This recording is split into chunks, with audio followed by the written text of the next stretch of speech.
오늘도 주님의 큰 복을 누리시며 하나님 앞에 감사가 회복되는 복 있는 인생들이 되시기를 주의 이름으로 축복합니다. 오늘 잠언서의 말씀으로 더 채워지는 신비라는 제목의 은혜를 나누겠습니다. 우리나라랑 정반대 남쪽에 있는 브라질은 우리와 완전히 기후가 반대입니다. 그래서 우리는 지금이 겨울이지만 브라질은 7월이 되면 겨울에 들어갑니다. 이 겨울이 들어가기 전 6월에 브라질에 있는 모든 국민들이 마치 우리나라 추석 명절처럼 전통 의상을 입고 한 주 동안 음식과 춤을 즐기는 6월 축제라는 기간을 지냅니다. 그리고 미국은 11월 넷째 주가 되면 온 가족이 모여 칠면조 요리를 먹으며 하나님 앞에 감사의 시간을 갖습니다. 그리고 독일에는 곡식 추수에 앞서 그들은 이 추수 기간 동안 수확 감사 축제로 한 주간을 보내게 됩니다.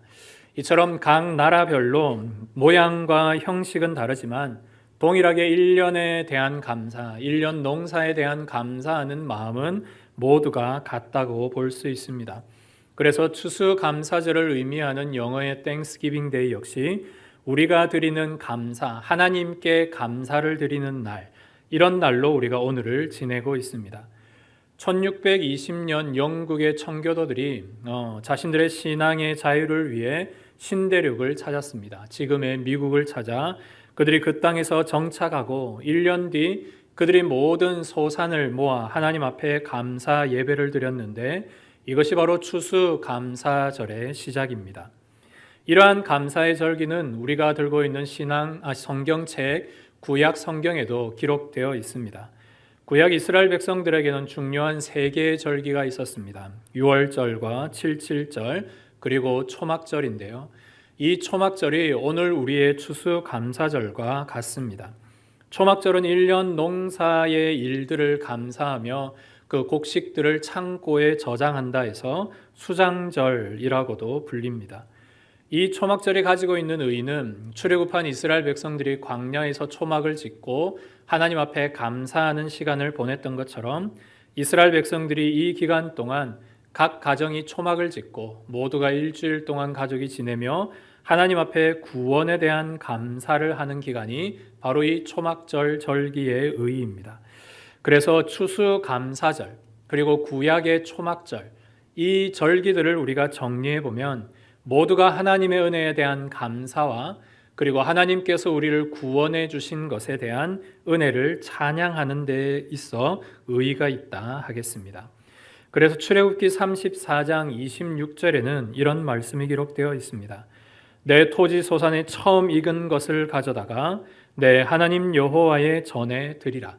출애굽한 이스라엘 백성들이 이후에 가나안 땅에 들어갔을 때에 그들이 토지 소산에 처음 익은 것, 마치 그 청교도인들이 처음으로 추수감사절을 지냈던 것처럼 이들에게 주셨던 하나님의 말씀은 너희들이 그것을 가져다가 여호와께 드려라 라고 그렇게 하나님이 명령하셨습니다.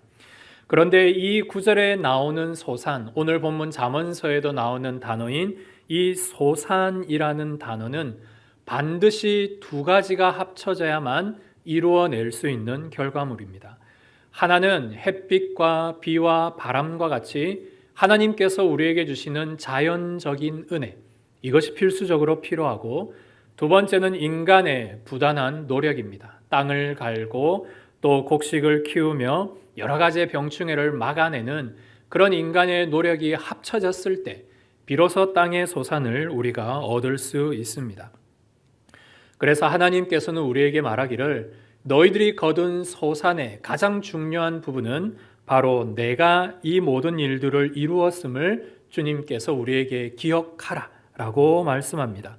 그래서 이후에 가나안 땅에 들어갔을 때 너희들이 이것을 기억하고 하나님 앞에 그 해의 첫 소산물을 주님께 기꺼이 드려라 라고 말씀하고 있습니다.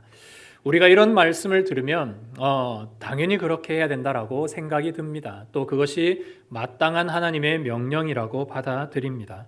하지만 우리가 살아가면서 소산의 11조, 즉 월급이나 여러분의 연봉의 11조를 하나님 앞에 드려낼 때 때로는 우리의 마음속에 이것이 아쉬울 때가 있기도 합니다. 왜냐하면 당장 들어가야 될 때도 많고 갚아야 될 일들도 많고 또 자녀들의 모든 공부나 또 시집 장가 보내는 일들도 우리에게 쌓여 있기 때문입니다. 그러다 보면 하나님께 드리는 것은 마땅한데 이 일이 주저될 때가 있다는 것이 우리 성도들이 겪고 있는 고민입니다. 이때 우리가 오늘 말씀을 기억하며 다시 한번 힘을 내고 또 생각해 보아야 될 것은 첫째로는 하나님께서 왜 이 소산의 11조를 우리에게 하나님께 드리라고 명령했을까? 거기에 대한 이해가 먼저 필요합니다. 하나님이 오늘 왜 이 말씀을 하시는가? 그 말씀에 대한 첫 번째, 가장 중요한 이유는 여러분들의 모든 근원, 여러분들이 누리고 있는 모든 근원이 곧 하나님이라는 신앙 고백이 이 소산을 바치는 감사에 들어있기 때문입니다.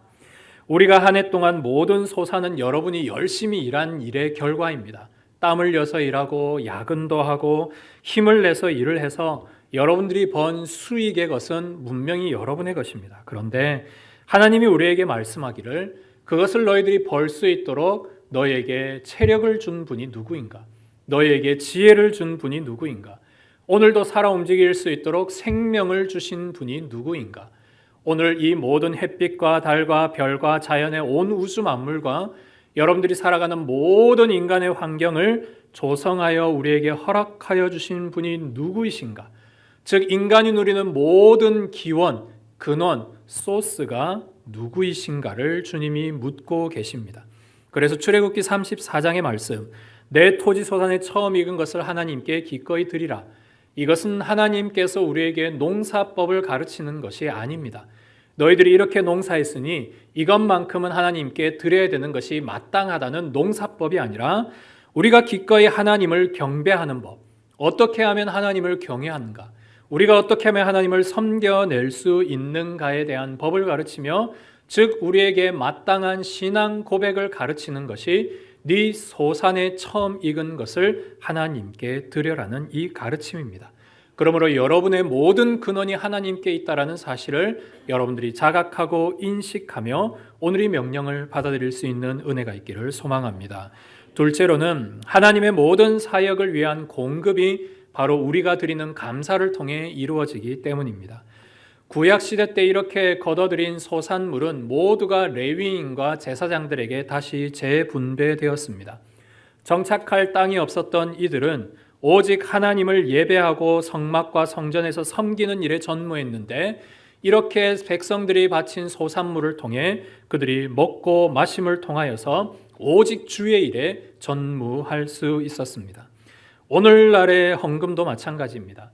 교회에 있는 예배, 구제, 봉사, 전도, 선교하는 모든 일에 여러분이 드렸던 모든 헌금이 사용이 됩니다. 즉 우리는 하나님 앞에 감사하여 예물을 드렸는데 그 드린 예물이 하나님 나라 확장을 위해 다시 재생산으로 쓰여지는 역사가 일어난다라는 사실입니다.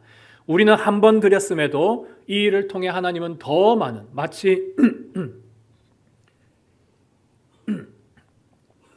은행으로 말하면 복리의 이자를 더하는 우리가 드린 것을 통하여서 하나님이 더 많은 것으로 우리에게 주시는 재생산의 역사가 바로 이 헌금과 감사를 통해 이루어진다라는 사실입니다. 세 번째 또한 중요한 의의는 하나님이 우리에게 풍성한 축복에 대한 약속이 이 감사에 들어있기 때문입니다. 말라기 3장 10절에 보면 만군의 여호와가 이르노라 너희의 온전한 11조를 창고에 들여 나의 집에 양식이 있게 하고 그것으로 나를 시험하여 내가 하늘 문을 열고 너희에게 복을 쌓을 곳이 없도록 붙지 아니하나 보라. 하나님은 하나님 당신을 향해 너희들이 시험해라 라고 우리에게 말하고 계십니다. 그런데 우리가 감히 어떻게 하나님을 시험할 수 있습니까? 우리가 어떻게 하나님을 테스트할 수 있겠습니까? 이 말의 근본적인 의미는 하나님께서 당당하게 너희들이 나를 시험할 만큼 너희에게 줄 복이 많다라는 것을 우리에게 역설적으로 의미하고 계십니다. 하나님은 우리가 드리는 감사 이상의 배의 축복을 이미 예비하고 계십니다. 그리고 우리가 필요할 때 우리가 하나님의 은혜를 구할 때 넘치도록 부어주시는 아버지이심을 이 말씀을 통해 보여주시기를 원하십니다. 그래서 하나님은 마치 기브앤테이크처럼 우리가 드리면 그 준 것에 대해서 주고 이런 식의 하나님이 아니시라 우리가 드리는 것 이상의 30배, 60배, 100배의 복으로 이미 예비하고 계시고 그 줄 것을 준비하고 계시다는 사실입니다. 이것을 누리는 사람과 누리지 못하는 사람의 차이는 바로 그가 하나님 앞에 어떠한 감사를 드렸는지에 따라 달려 있습니다. 그러므로 여러분이 하나님 앞에 나의 필요뿐 아니라 여러분의 영적인 필요와 평안과 안위를 책임져 주시는 그 하나님 앞에 기꺼이 드러낼 수 있는 은혜가 있기를 소망합니다. 이와 같은 세 가지 이유로 우리의 모든 근원이 되시고 우리의 모든 사역을 재생산케 하시며 우리에게 축복을 예비해 두신 그 하나님 앞에 우리는 마땅히 우리의 소산의 것을 드려야 할 것입니다. 그렇다면 이 소산과 11조를 드려낼 때 과연 우리의 마음은 좀 어떠해야 할까? 앞서 말씀드린 내용은 하나님 앞에 소산의 첫 열매를 드리는 것은 당연한 것인데 이러한 것을 드릴 때 우리는 어떤 마음의 자세, 어떤 태도를 가져야 될까? 이건 역시 중요하다 할 수 있습니다. 첫 번째로 우리는 이것을 의무로 받아들이는 것이 아니라 여러분의 특권으로 받아들이며 여러분의 생각을 전환해야 합니다. 우리는 계속 11조, 뭔가 소산에 처음 익은 것을 하나님 앞에 드릴 때 그 10분의 1에만 우리의 생각과 관심과 초점이 맞추어져 있습니다. 그런데 여러분, 하나님께 우리가 생각할 때 하나님이 주신 큰 축복의 은혜는 그 10분의 1이 아니라 나머지 10분의 9에 달려있다는 사실을 꼭 기억하시기를 바랍니다. 앞서 말씀드린 대로 하나님은 여러분의 모든 일의 근원이 되십니다. 즉 여러분들이 번 모든 수익과 여러분들의 모든 가계의 일들에 하나님께서 10분의 10을 다 주셨습니다. 그 중에 우리가 일부를 하나님 앞에 드려내었는데 그것은 결코 하나님께 떼어주는 손해가 아니라 이 일을 통해 남아있는 10분의 9 역시 하나님께서 내게 주신 놀라운 은혜다라는 사실을 여러분이 기억할 때 우리에게 저절로 감사가 드려지게 될 것입니다. 세상 사람들도 교회에서 10분의 1을 드리는 것에 대해서 그 하나님에 대해 모르고 비난할 때가 많습니다. 하지만 성도인 우리는 우리가 마땅히 드릴 감사의 모든 것이 하나님께 모든 것을 드려도 가하지만 그 중에 10분의 1을 통해 모든 것을 받았다라고 인정하신 하나님 앞에 나머지의 것에 대한 감사함이 여러분의 특권으로 드러날 수 있는 그런 은혜가 있기를 소망합니다. 둘째로는 내 것이 아니라 주의 것이라는 청지기의 정체성을 가져야 합니다. 누가복음 12장에 보면 너무나 재산이 많아서 올해는 창고를 몇 개 더 지을까라는 고민에 빠져 있었던 부자가 나옵니다. 이 부자는 너무나 돈이 많은 그 흥분감과 행복감에 그날 저녁 잠자리에 들었는데 그때 하나님이 나타나 그에게 이렇게 말합니다. 어리석은 자여, 오늘 밤에 내 영혼을 도로 찾으리니 그러면 내가 준비한 이 모든 것이 누구의 것이 되겠느냐. 실제로 이런 일들은 우리 일상에 많이 찾아볼 수 있습니다.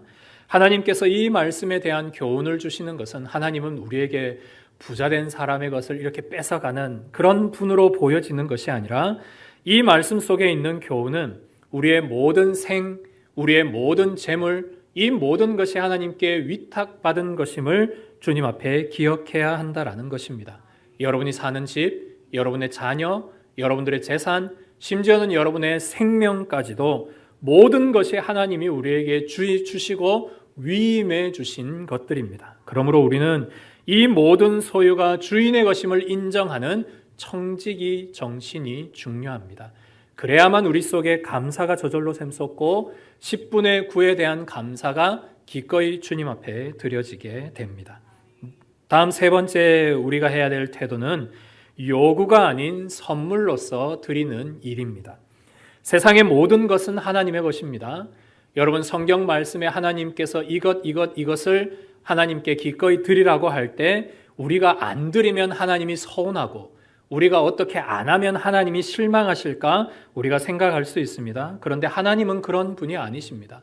왜냐하면 온 우주 만물이 하나님의 것이고 우리가 하나님께 뭔가를 드리거나 드리지 않거나에 상관없이 하나님은 스스로 자존하시고 스스로 만족하시는 절대자이시기 때문입니다. 즉 우리가 드리는 유무와 상관이 전혀 없으십니다.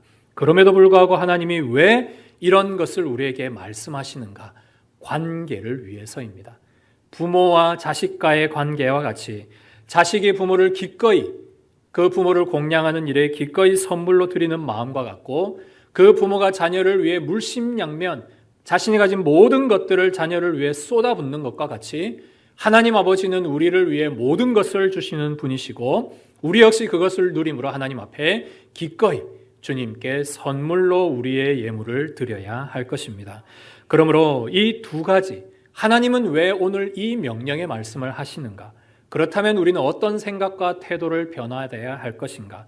이 두 가지 질문에 오늘 이 추수감사절을 맞이하여서 여러분의 소산을 기꺼이 하나님 앞에 드러낼 수 있는 그런 기쁨과 감사가 충만하시기를 주의 이름으로 축복합니다.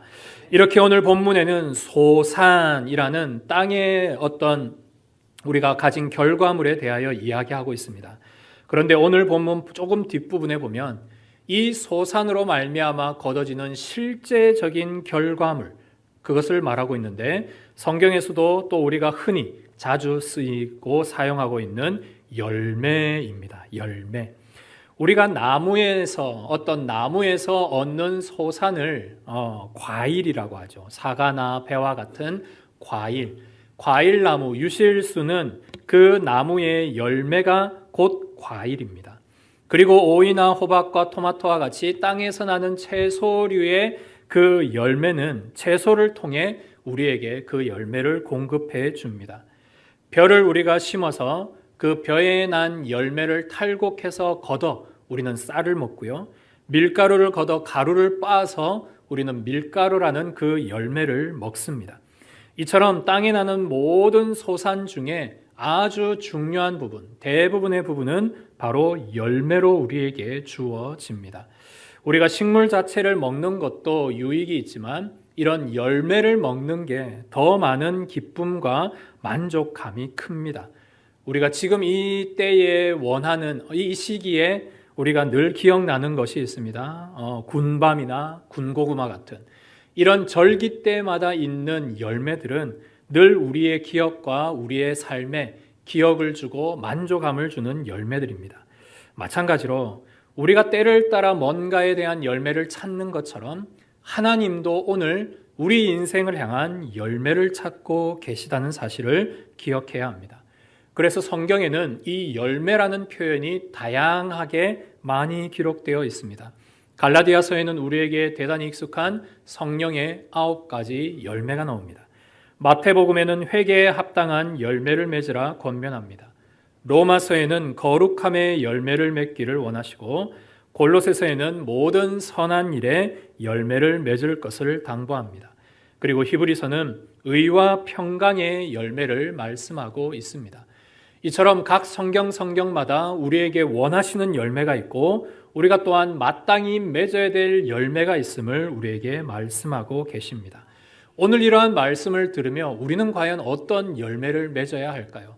갈라디아서의 말씀처럼 사랑과 희락과 화평과 오래 참음과 자비와 양성과 충성과 온유와 절제, 이러한 열매들을 오늘 우리가 맺어야 될 것인데, 그리고 전도의 열매도 맺어야 되고 생명의 열매도 맺어야 될 것인데 오늘 우리는 그 일들의 열매를 맺고 있는가? 오늘 이것이 우리에게 주요한 질문입니다. 그런데 오늘 말씀을 준비하면서 열매 맺는 삶, 우리가 참 익숙하기도 하지만 때로는 하나님 앞에 부끄러운 이 열매 맺는 삶에 대하여서 열매들을 쭉 나열해 보았습니다. 앞서 말씀드린 대로 성령의 9가지 열매라든지 그리고 회개나 거룩함이나 의나 진실이나 선함이나 이런 많은 다양한 주님의 성품에 관한 열매들을 쭉 기록하고 있는데, 이런 열매들을 쓰면서 제게 한 가지 든 것은 하나님 앞에 우리가 마치 하나님 이 사과 열매가 좋습니까? 아니면 배 열매가 좋습니까? 라고 말하는 듯한 느낌을 제가 받았습니다. 왜냐하면 우리가 살아가면서 때로는 부족한 열매들이 있는데 하나님 내가 이 열매를 맺을까요? 하나님 내가 사랑의 열매를 맺어야 되겠습니까? 아니면 전도의 열매를 맺어야 되겠습니까? 선한 성품의 열매를 맺어야 되겠습니까? 라고 마치 주님께 무슨 열매가 좋습니까? 라고 묻는 듯한 그런 뉘앙스를 받기도 합니다. 그럴 때 이 말씀을 준비하며 하나님께서 제게 주신 음성이 하나 있었습니다. 그것은 바로 너는 이 열매를 맺을 수 있는 능력이 있느냐라는 이 질문이었습니다. 우리는 생각할 때 뭔가 열매를 맺는 것 자체가 중요하고 이걸 가지고 하나님 앞에 드리는 것이 중요하다고 생각했는데 주님이 우리에게 물으시는 근본 질문은 네가 과연 이 열매를 맺을 수 있는 힘과 능력이 있느냐는 질문이었습니다. 누가복음 13장에 보면 한 포도원 주인이 나옵니다. 이 포도원 주인이 그 포도원에 한 그루의 무화과 나무를 심었습니다. 이유는 한 가지입니다. 무화과를 얻기 위해서입니다. 그래서 1년 동안 자신이 부리는 농부에게 여기에 물을 주고 비료를 주어서 이 나무를 잘 키워서 우리가 내년에 같이 무화과 추수를 한번 해보자꾸나 이렇게 권면을 합니다. 열심히 그 명령을 받은 포도원 지기 농부가 이 일을 수고했습니다. 그런데 1년 뒤에 이 무화과 나무를 보았는데 열매가 없고 잎만 무성합니다. 그래서 첫째 해니까 그럴 수 있겠다. 그래서 다음 해에도 열심히 일했습니다. 그런데 두 번째 해에도 그 다음 해인 세 번째 해에도 과일이 전혀 맺히지 않았습니다. 그러자 포도원 주인이 와서 말합니다. 우리가 3년 동안 수고했지 않았느냐. 이렇게 수고해서 땅만 버릴 뿐이다. 이 나무를 찍어서 버리자꾸나. 그렇게 얘기하자 이 농부가 그 주인을 가로막으며 이렇게 얘기합니다. 주인이시여, 내게 1년만 더 주십시오. 내게 1년만 더 주셔서 제가 열심히 한번 수고해서 이 나무가 열매를 맺도록 하겠습니다. 그런데도 만약 내년에 열매가 없으면 그때 찍어서 버립시다. 라고 그렇게 말했습니다. 이 말씀을 들으면서 제 마음속에 우리를 바라보시는 하나님의 그 마음이 느껴졌습니다. 열매 없는 나무를 찍겠다는 주인을 향해 그 주인의 도끼질을 가로막는 농부의 심정, 우리를 위해 물심양면 아낌없이 주셨던 그 예수님의 모습이 내 눈앞에 선하게 떠올랐습니다. 주님은 마치 우리가 바람이 불면 넘어질까, 햇볕이 너무 쨍쨍하면 말라 죽을까, 영양분이 없어 굶어 죽을까, 병충해에 아프지 않을까, 그렇게 우리에게 보이지 않게 노심초사 우리를 길러 주었건만 우리는 여전히 1년, 2년, 3년이 지나도 열매 없는 무화과처럼 그렇게 지내고 있지는 않습니까? 그런데도 우리는 이렇게 주님께 얘기합니다. 주님, 저 지금 사는데 너무 부족한 게 많습니다. 주님, 저 지금 모자란 게 너무 많습니다. 주님, 저 요즘 너무 힘든 게 많습니다. 그렇게 투정만 부리고 있지는 않으신지요? 주님의 노고에 대하여, 주님의 수고로움에 대하여, 주님이 우리를 바라보시는 안타까움에 대하여, 심지어 주인을 맡고 우리의 모든 뿌리채 뽑겠다 하는 그 주인의 진노를 막아서는 이 예수님의 은혜를 우리가 별로 신경 쓰지 않는 것 같습니다. 오늘 추수감사주일을 맞아 여러분은 과연 하나님 앞에 어떤 감사를, 또 주님의 노고와 수고 앞에 어떤 감사를 드리고 있습니까? 우리가 하나님 앞에 말과 혀로만이 아니라 오늘 본문이 이야기하고 있는 것처럼 우리 소산을 드리는 그 행함과 우리의 열매를 드리는 진실함으로 우리가 한번 주님을 기쁘시게 하는 일에 힘을 내기를 소망합니다. 그래서 우리가 때로는 하나님 앞에 열매 맺는 신앙을 누구나가 살기를 원하지만 오늘이 열매 맺지 못하는 무화과 나무와 같은 그런 우리 인생의 부족함 또한 있는 것이 사실입니다. 그렇다면 오늘 우리가 과연 열매를 맺을 수 있을 것인가? 하나님 앞에 우리는 열매를 맺을 수 없는 사람인가, 존재인가? 성경은 우리에게 그렇게 말하지 않습니다. 성경은 우리가 마땅히 열매를 많이 맺을 수 있다 말하고 그렇게 하나님의 기쁨이 되라고 가르치고 있기 때문입니다. 그렇다면 오늘 3년이 지나도 열매 없는 무화과 나무가 아니라 때를 따라 주인이 원하시는 열매를 맺을 수 있는 비결이 어디에 있는가? 성경에는 3가지로 열매 맺는 방법에 대하여 우리에게 말씀하고 계십니다. 첫째, 나무에 붙어 있어야 합니다. 나무에 반드시 붙어 있어야 합니다. 그리스도께 연합하여 붙어 있을 때 우리는 비로소 열매를 맺을 수 있습니다. 가지가 포도나무에 붙어 있어야만 열매를 맺을 수 있듯이 신자는 반드시 예수님께 붙어 있어야만 열매를 맺는 신앙을 살게 됩니다. 주님께 붙어 있는 게 무엇일까? 이것은 특별한 비결의 것이 아닙니다. 여러분의 매일매일의 일상에 반복되는 일이 끊임없이 지속될 때 우리는 주님께 붙어 있을 수 있습니다. 그 반복되는 일이란 여러분의 손에 주님의 말씀을 놓지 않는 것입니다. 여러분의 마음에 하나님의 약속의 말씀을 반드시 붙잡고 있는 것입니다. 그래서 내가 하나님의 말씀을 읽지 않으면 식사도 하지 않겠다라는 생각으로 항상 의식적으로 여러분의 삶에 말씀이 있어야 합니다. 매일의 삶에 주시는 하나님의 양식의 말씀이 있어야 우리는 주님께 붙어 있을 수 있습니다. 지난주 루터가 고백했듯이 나는 평소에 3시간을 기도하고 바쁠 땐 2시간을 기도한다라는 이 기도의 삶이 여러분에게 있어야 합니다. 바쁠수록 기도할 때 우리는 주님께 붙어 있을 수 있습니다. 여러분의 매일의 예배의 자리를 사수하십시오. 새벽이든 저녁이든 일상의 일이든 여러분이 할 수 있는 모든 삶의 예배의 자리에 늘 하나님 앞에 시간을 드리고 여러분의 무릎을 들여서 하나님 앞에 나아갈 때 여러분의 삶이 매일매일 주님께 붙어 있을 수 있습니다. 그래야만 열매를 맺습니다. 우리가 신앙에는 왕도가 없습니다. 신앙에는 특별반이 없습니다. 우리는 매일매일 반복되는 일상을 살아갑니다. 우리가 10년 전에도 30년 전에도 50년 전에도 태어날 때부터 우리는 늘 예배했고 늘 말씀 보았고 기도했습니다. 그런데 이것이 오늘도 중요하다는 사실입니다. 그렇게 하나님 앞에 말씀과 기도로 예배로 붙어 있을 때 생명의 참 포도나무이신 주님께서 여러분에게 많은 열매를 맺게 해 주실 것입니다. 가지는 능력이 없습니다. 붙어만 있으면 됩니다. 그 수액과 그 능력이 주님께로 오기에 우리는 주님께 붙어 연합하기만 하면 됩니다. 두 번째 비결은 여러분의 마음밭을 옥토로 갈아내는 성숙함이 있어야 합니다. 여러분, 열매는 저절로 맺혀지지 않습니다. 내가 사랑의 열매가 부족하구나. 내가 충성의 열매가 부족하구나. 부족하다는 것을 인식한다고 해서 열매를 맺혀지는 것이 아닙니다.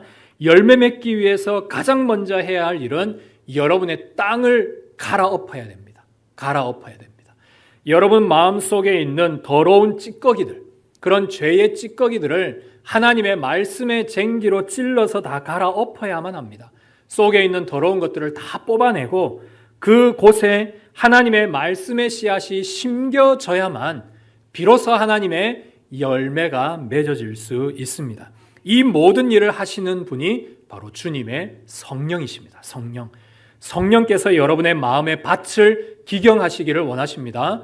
성령께서 성령의 검인 주의 말씀으로 여러분의 심령 속에 하나님의 말씀을 심어주시기를 원합니다. 그러면 그 말씀이 여러분의 내면에 싹이 나고 잎이 나고 열매가 맺어 비로소 주님이 원하시는, 주님이 찾으시는 열매 맺는 신앙이 되는 것입니다. 이 일은 여러분 단시간에 되는 게 결코 아닙니다. 신앙은 100m 달리기가 아닌 마라톤입니다. 신앙은 6시간이고 하루고 3일이고 일주일이고 끓여내는 사골곰탕과 같습니다. 계속 끓여내고 우려내야만 진국이 드디어 나옵니다. 한 번에 나오는 게 아니라 여러분이 밭을 갈고 오늘도 갈고 내일도 갈고 내년에도 갈고 계속 갈아서 여러분의 모든 찌꺼기들을 꺼집어내고 거기에 하나님의 말씀을 심겨낼 때 그러한 성숙함을 통하여 여러분 마음의 옥토밭에 비로소 열매를 맺을 수 있습니다. 이 은혜가 가득하기를 소망합니다. 셋째는 선행과 전도의 실천입니다. 주님이 우리에게 좋은 것들을 많이 보여주셨는데 이 일에 우리가 통로가 되어야 합니다. 왜 여러분 우리에게 그리스도인에게 선행이 필요합니까? 착한 말과 착한 행실을 통해 전도의 접촉점, 전도의 문을 열기 위해서입니다. 그래서 제가 여러분들에게 때가 날 때마다 늘 강조드리는 것은 그리스도인은 성품이 착해야 된다. 착한 말을 하고 착한 행실을 하고 낮은 어린 사람도 존대하고 물건값 깎지 않고 말과 행실에 덕을 쌓고 이런 일들이 자연스럽게 나올 때 여러분 주변의 이웃들에게 좋은 소문이 나고 사람들이 찾아옵니다. 여러분에게 계속. 그러면 그때 우리의 전도의 문이 열리는 것이죠. 즉 하나님 사랑과 이웃 사랑을 통해 우리가 선행을 실천하면 비로소 생명과 전도의 일로 연결이 되는 것입니다.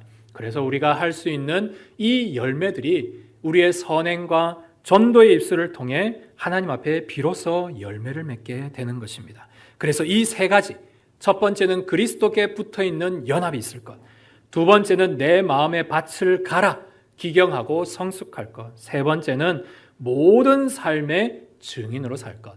말씀의 증인, 선행의 증인, 복음의 증인, 모든 일의 증인으로 살 때 여러분에게 비로소 열매가 맺히게 될 것입니다. 성도 여러분, 말씀을 마무리합니다.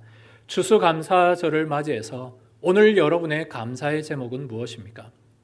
올 한 해 2025년 동안 나는 어떠한 감사의 제목들이 있으십니까? 오늘 예배가 마치신 후에 이러한 감사의 제목들을 한번 적어보시기를 바랍니다. 혹 감사의 내용들이 생각이 나지 않는다면 여러분 말씀을 통해 우리가 감사의 제목을 찾을 수 있습니다.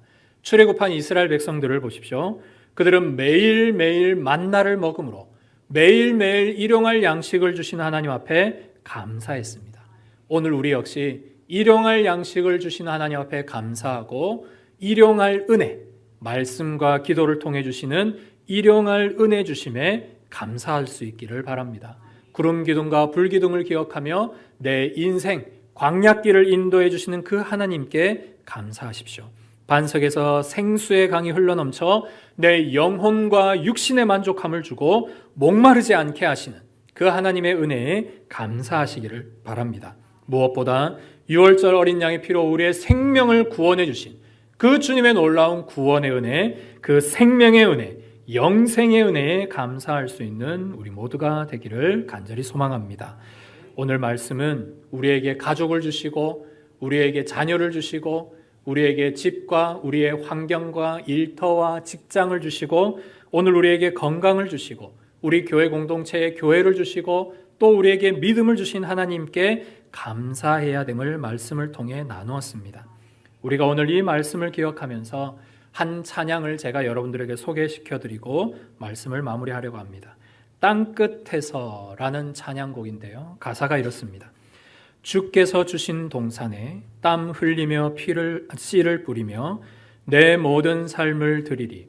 날 사랑하시는 내 주님께 비바람 앞을 가리고 내 육체는 쇠잔해져도 내 모든 삶을 드리리. 내 사모하시는 내 주님께 땅끝에서 주님을 맞으리. 주께 드릴 열매 가득 안고 땅끝에서 주님을 배우리. 주께 드릴 노래 가득 안고 땅의 모든 끝 찬양하라. 주님 오실 길 예비하라.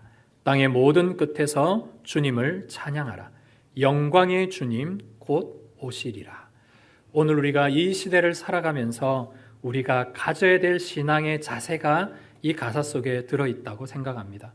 주님께서 우리에게 동산들을 주셨습니다.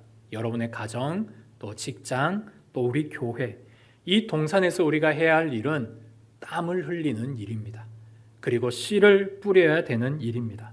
눈물로 씨를 뿌리지 않은 자는 기쁨으로 절대 단을 거둘 수 없습니다. 그러므로 여러분의 수고하는 땀, 여러분이 애써 뿌리는 씨, 그것으로 말미암아 하나님은 여러분들에게 큰 감사의 은혜의 복들을 넉넉히 부어주실 것입니다. 때로는 여러분의 인생 속에 비바람이 앞을 가리고 때로는 내 육체는 쇠잔해집니다. 여러분 그렇지 않습니까? 오늘 나의 삶보다 내일 나의 삶이 더 좋아지는 게 아니고요. 더 몸은 아파지고 더 나이는 들어가고 더 시간과 에너지는 적어집니다. 그렇지만 우리가 해야 할 것이 뭡니까? 내 모든 삶을 드리리. 왜냐하면 내 사모하는 주님이 계시기에. 그래서 우리는 땅끝에서 주님을 맞고 그 주님께 드릴 열매를 가득 안고 먼 훗날 주님 앞에 설 그날까지 우리가 찬양하고 예배하며 주님의 오심을 기다리며 살아가는 이 일, 이것이 곧 우리의 일이지 않겠습니까? 사랑하는 성도 여러분, 하나님 앞에 드릴 열매를 가득 안고 설 그날을 여러분 기대하시며 살아가시기를 소망합니다. 그래서 지금 이 자리에 그냥 마냥 서 계시지 마시고 지금 이 자리에 신앙에 안주하지 마시고 내가 나아가야 될 땅끝이 어디인지를 기억하며 그 땅끝을 향해 달려나가시기를 소망합니다. 바울의 땅끝은 로마였고 스데반의 땅끝은 돌에 맞아 순교하는 그 자리였습니다. 우리 모든 신앙의 선배들은 자신들의 땅끝에서 하나님 나라를 위해 땀을 흘리고 애를 쓰고 심지어는 피를 뿌렸습니다. 이 모든 수고함을 통해 하나님이 우리가 먼 훗날 하나님 앞에 섰을 때 그 모든 가득하는 열매를 주님이 기뻐하시며 잘했구나, 충성된 종아, 이렇게 말씀하실 그날을 우리가 기대하고 살아야 되지 않겠습니까? 오늘도 여러분 추수감사절을 맞아 기꺼이 주님 앞에 수많은 감사들을 드리십시오. 그러면서 하나님, 내게 한 가지 소망이 있으니 이 땅끝에서 주님을 예배하고 찬양하는 이 일을 내가 멈추지 않게 하시고 영원히 주님을 찬양하며 감사할 수 있는 복 있는 인생 되게 하여 주옵소서. 내가 오늘도 땀 흘리며 씨를 뿌리기를 원하오니 주님 내게 힘을 주십시오. 이렇게 기도하고 이렇게 전진해 나가는 그런 감사하는 인생들이 되시기를 주의 이름으로 축복합니다. 우리 방금 이 찬양 같이 함께 부르시며 함께 기도하기를 원합니다.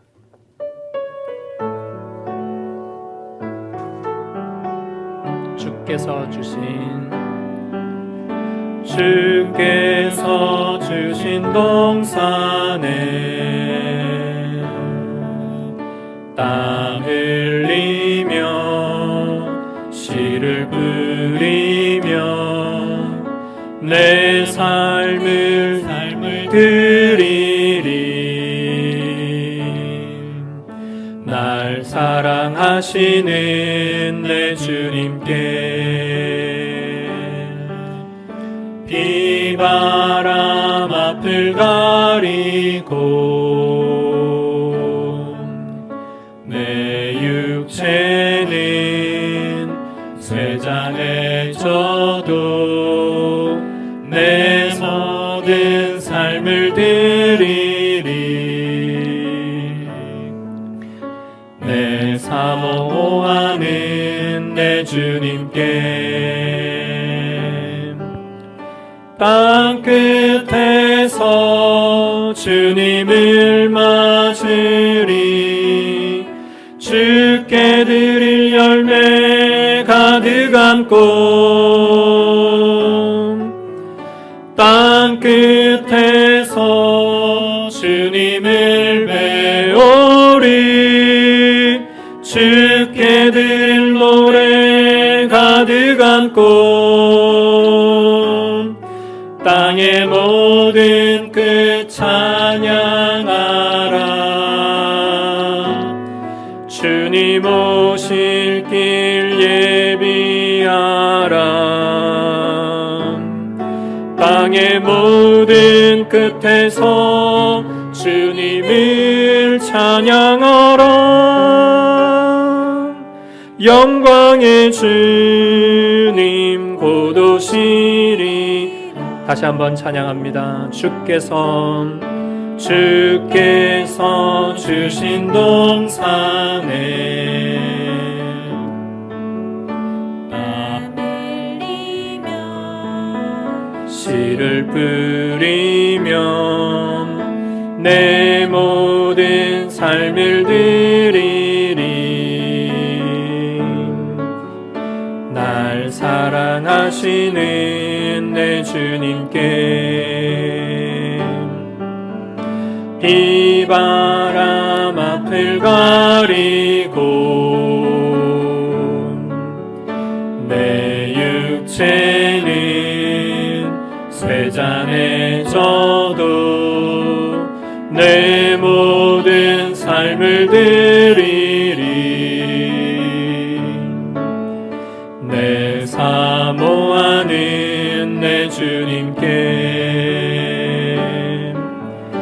땅끝에서 주님을 맞으리. 주께 드릴 열매 가득한 꽃. 땅끝에서 주님을 배우리. 주께 드릴 노래 가득한 꽃. 땅의 모든 끝 찬양하라. 주님 오실 길 예비하라. 땅의 모든 끝에서 주님을 찬양하라. 영광의 주님 곧 오시리라.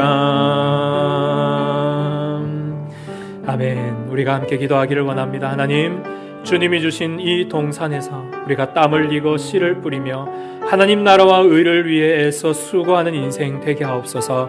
우리가 하나님을 위해 수고할 때 하나님께서 우리의 모든 감사를 받으시고 더 많은 것으로 채워주시며 우리가 머무는 그 땅 끝에서 하나님께 드릴 그 열매를 가득 안고 하나님께 나아가는 복이 있는 인생, 충성된 인생, 하나님의 청지기가 되게 하여 주시옵소서. 주님의 오실 길을 예비하며 영광에 다시 오실 주님을 마라나타 신앙으로 살게 하시고 오늘도 하나님 앞에 더 많은 것으로 기꺼이 감사를 올려드리는 하나님의 귀한 백성, 주님의 택한 자녀들이 될 수 있도록 은혜를 달라고 함께 기도하겠습니다. 하나님 아버지, 오늘도 우리에게 은총을 내려주사 하나님이 추수감사의 시절을 맞이하여 하나님 앞에서의 기도와 하나님 앞에서의 감사가 우리 가운데 다시 한번 불일 듯 일어날 수 있도록 은혜 위에 은혜를 덧입혀 주시옵소서. 하나님, 우리가 주님이 주신 이 동산에 수고하며 애를 쓰며 하나님 우리의 모든 생업과 가정과 직장과 사업장과 일터 위에 우리가 수고하며 애쓰는 이 모든 씨앗을 하나님이 열매 맺게 하여 주시고 하나님께서 이 모든 일들의 영광 받으시며 우리가 주께 드릴 열매를 가득 안고 설 그 먼 훗날의 날을 기대하며 오늘도 하나님 앞에 믿음으로 전진해 갈 수 있도록 은혜 더하여 주옵소서. 마라나타의 신앙으로 주님을 찬양하며 예배하며 오늘도 하나님의 말씀과 은혜를 따라 감사하는 인생 되게 하여 주셔서 하나님 앞에 기꺼이 드리는 감사, 하나님의 영광이 되는 감사, 하나님의 큰 복을 누리는 감사가 되게 하여 주셔서 우리 모든 성도들의 삶에 감사로 회복되는 인생, 주님이 채워주시는 놀라운 신비함을 경험하는 인생 되도록 주님 축복하여 주시옵소서.